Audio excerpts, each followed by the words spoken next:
કડી તાલુકાના આગોલ ગામના ખેડૂતનો ગંભીર આક્ષેપ। બિલ્ડરો દ્વારા સસ્તા ભાવે જમીન પચાવી પાડવાના દબાણ થતું હોવાનો આક્ષેપ। સર્વે નંબર 2115માં ફાર્મ હાઉસની સ્કીમ મૂકનાર બિલ્ડર સામે આરોપ। ખેડૂતોના ખેતરમાં જવાના રસ્તા બંધ કરી દઈ જમીન સસ્તા ભાવે પડાવી લેવાનો કારસો રચવાનો આરોપ। રસ્તો બંધ થઈ જાય એટલે ખેડૂતો જમીન સસ્તા ભાવે આપવા મજબૂર બની જાય। ગામના નકશામાં આવેલા નેડિયા ઉપર બિલ્ડર દ્વારા બાઉન્ડ્રી બનાવી દેવાઈ। ખેડૂતોનો આરોપ, અમારી વાત તંત્ર પણ સાંભળતું નથી।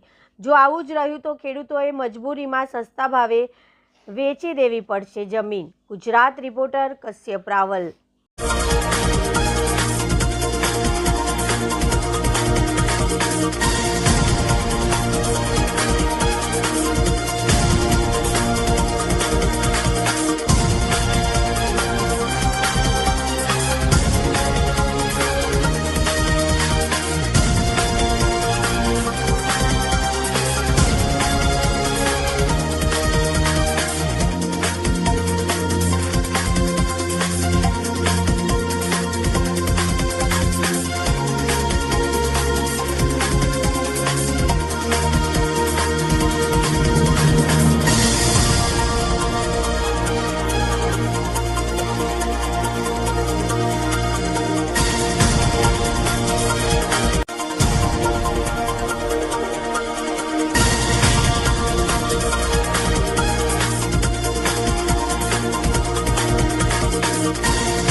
जादव करीमभाई दादूभाई।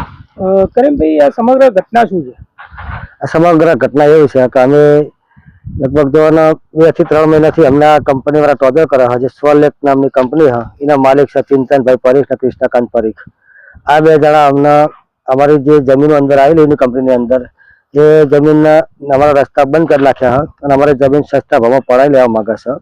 अमे एना माटे अमे तलाटीश्री ने अरजी करेली छे, DLS ने अरजी करेली छे, महेसाणा में अरजी करेली छे, जिला स्वागत में जिला तालुका में करेली छे, पर कोई जगह हमने कोई 2-3 महीना रिस्पोन्स मळतो नहीं।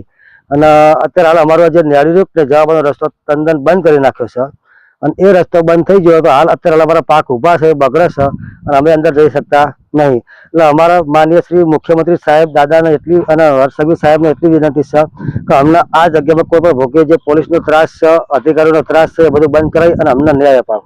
કયા સર્વે નંબરમાં આવી છે? સર્વે નંબર એમની સ્કીમ 2115 ની અંદર આવી है, જેના વચ્ચોવચ નેડિયું बोला है।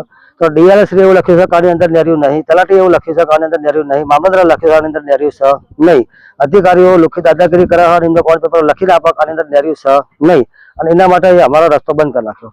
હવે તમારી માંગ શું છે? અમે અમારી એટલી જ માંગ છે સરકાર શ્રી કે ભાઈ અમારે અમે તમે ગમે તે કરી અને અમને ન્યાય અપાવો, બસ।